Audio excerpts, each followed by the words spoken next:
ପାଳନ କରୁଛେ କୃଷ୍ଣଙ୍କର ଜନ୍ମାଷ୍ଟମୀ ରୂପରେ ହନୁମାନଙ୍କର ହନୁମାନ ଜୟନ୍ତୀ ରୂପରେ ଗାନ୍ଧୀଙ୍କର ଗାନ୍ଧୀ ଜୟନ୍ତୀ ରୂପରେ ବିବେକାନନ୍ଦଙ୍କର ବିବେକାନନ୍ଦ ଜୟନ୍ତୀ ରୂପରେ ଆମେ ଯଦି ଜନ୍ମଦିନ ଆଙ୍କର ପାଳନ କରୁଛେ ନା ଆମ ପିଲାର ମଧ୍ୟ ଜନ୍ମଦିନ ପାଳନ ହେବା ଦରକାର। ଜନ୍ମଦିନ ପାଳନ କରିବା କେମିତି ବନ୍ଧୁ ଲେଖିଛନ୍ତି ଜନ୍ମଦିନ ପାଳନ କରିବ ଏପରି ଅର୍ଥ ଜନ୍ମଦିନ ଦିନ ଆପଣଙ୍କ ପିଲାର 5 ବର୍ଷ ବୟସ ହେଇଛି ତ ଗୋଟିଏ ଅଧିକା ବଡ ଦୀପ ଜାଳିବା ବୁଝିଲେ ଗୋଟେ ଥାଳିରେ ଆପଣ ମୂର୍ଜ ପକେଇ 5ଟି ଦୀପ ସଜେଇକି ରଖନ୍ତୁ ଜନ୍ମଦିନ ପାଳନ କରିବା ପାଇଁ ବୁଝେ ପିଲାକୁ କହିବେ ସେଠି ଦୀପ ସେ ଜଳିବ ଦୀପ ଜଳଉ ଅନ୍ଧାର ଆଲୁଅ ଆଡକୁ ସେ ଯାଉ ଦୀପ ପ୍ରଜ୍ୱଳନ କରୁ ଆସନ୍ତା ବର୍ଷ ପାଇଁ ଦୈବୀ ସୁରକ୍ଷା ତାଙ୍କୁ ମିଳୁ ସବୁର ସୁରକ୍ଷା ସେ ମିଳୁ ଗାୟତ୍ରୀ ମନ୍ତ୍ର 24 ଥର ଉଚ୍ଚାରଣ କରିବ କେକ୍ ଧରିବା ସଂସ୍କୃତି ଶିଖାନ୍ତୁ କେକ୍ କାଟିବା ସଂସ୍କୃତି ଶିଖାନ୍ତୁ ନାହିଁ 5 ବର୍ଷ ଛୁଆ ହାତରେ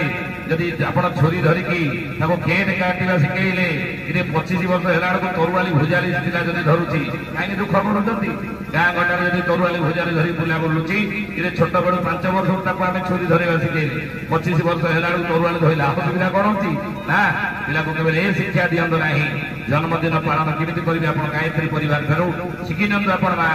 ହେ ମା ମାନେ ପିଲାକୁ ବଢିବା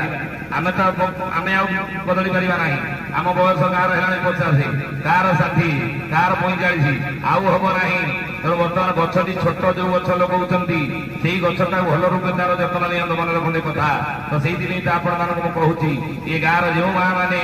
ଆସନ୍ତା କାଲି 3-5 ମାସ ଭିତରେ ଗର୍ଭ ଧାରଣ କରିଥିବେ ଆପଣ ମାନଙ୍କୁ ମୋର ନିବେଦନ କାଲି ଆପଣ ଯଜ୍ଞ ବାତାବରଣକୁ ଆସନ୍ତୁ କ୍ଷୀରି ଘରୁ ଟିକେ କରିକି ଆଣନ୍ତୁ ଆପଣଙ୍କର ଗର୍ଭ ସଂସ୍କାର ଆମେ କରିଦେବୁ ଦେଖିବେ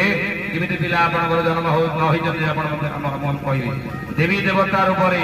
ସଂସ୍କାରିତ ଆତ୍ମା ଆପଣଙ୍କ ପରିବାର ପୁଅ ଝିଅ ଭାବରେ ଯଦି ନ ଜନ୍ମ ହୋଇଛନ୍ତି ତାହେଲେ ଆପଣ ଆମକୁ କହିବେ ତ ସେଇଥିପାଇଁ ତୁତା ମୟା ବରଦା ବେଦ ମାତା ପ୍ରଚୋଦୟନ୍ତା ପାପ ମାନି ଦ୍ୱିଜାନମ ଆୟୁ ପ୍ରାଣ ପ୍ରଜାଂ ବସୁଂ କୀର୍ତ୍ତିଂ ଯଶ କୀର୍ତ୍ତି ବଢିବ ଗାୟତ୍ରୀ ଜପ ଯିଏ କରୁଥିବ କଳି ଯୁଗରେ ଯୋଉ ଜାଗାରେ ବସିବ ଲୋକ ସମ୍ମାନ ମିଳିବ ତା ଯଶ ଚାରିଆଡେ ବ୍ୟାପିବ ମନେ ରଖନ୍ତୁ ଏ କଥା ବୋଲି ଗାୟତ୍ରୀ ମାତା କି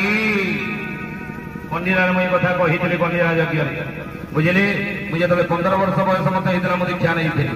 ସେତେବେଳେ କିଛି ନଥିଲା ସେତେବେଳେ କିଛି କଣ ନଥିଲା କିଛି ନଥିଲା କିନ୍ତୁ ଗାୟତ୍ରୀ ଦ୍ୱାରା ପରମ ପୂଜ୍ୟ ଗୁରୁଦେବଙ୍କ ଆଶୀର୍ବାଦରେ ଯଦି ଆଜି କିଛି ଲୋକ ସମ୍ମାନ ମିଳିଥାଏ ମୁଁ ତ ମୋ ପାଟିରେ କେବେ କହିନି ଟିଭିରେ ଯେ ନା